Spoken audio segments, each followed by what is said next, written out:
Good evening to one and all. I welcome you for the lecture series in robotics engineering.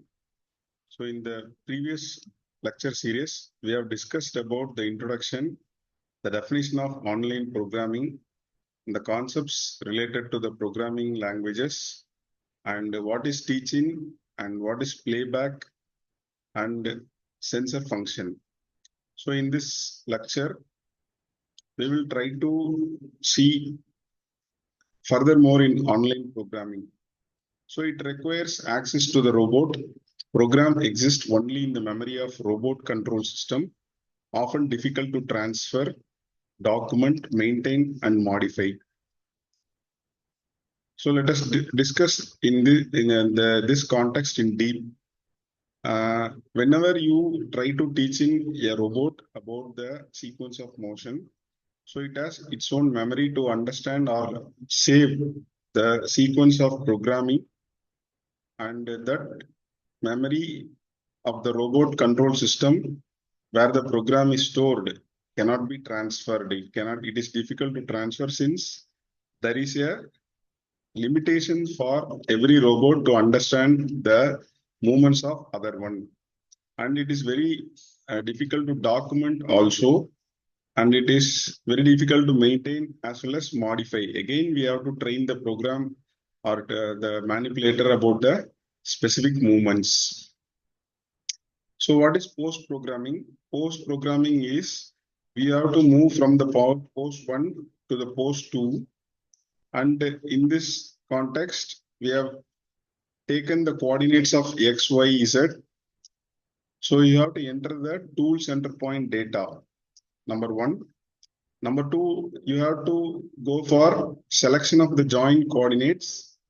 Number 3, rotation of the axis 1, 2, and 3 to a pose. Choosing the world or tool coordinates. We have 4 types of coordinates. In that, we have to choose either it is a world coordinate or tool coordinate. Then it is to align the tool with the roll, pitch, yaw movement. Switch to step or slow motion, pose, exact position and orientation. So pose 1, we have to save it. The poses are always stored in set point, position and orientation. Motion in Cartesian coordinates to pose 2, post position them and orient. Pose 2 to save movement in the wait and home position. So this is called post programming. And what are the programming functions and signal we have? We will take an example of a program on a very simple but defined robot.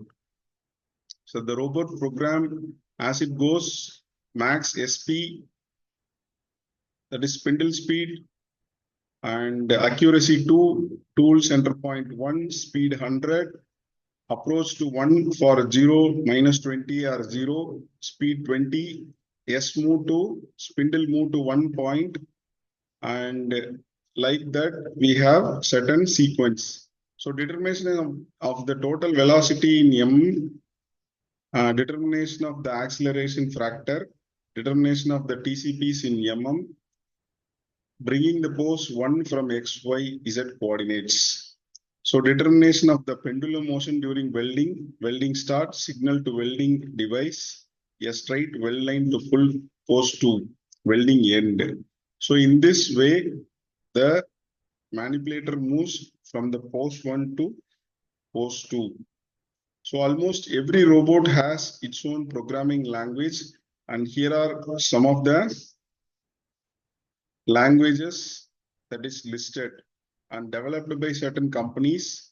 So like ABB, IBM, Bosch, Siemens, the programming languages like V++, V++, VAL, and HELP, Carol, and control independent languages are PASRO, SRL, C++. So let us see something on playback programming.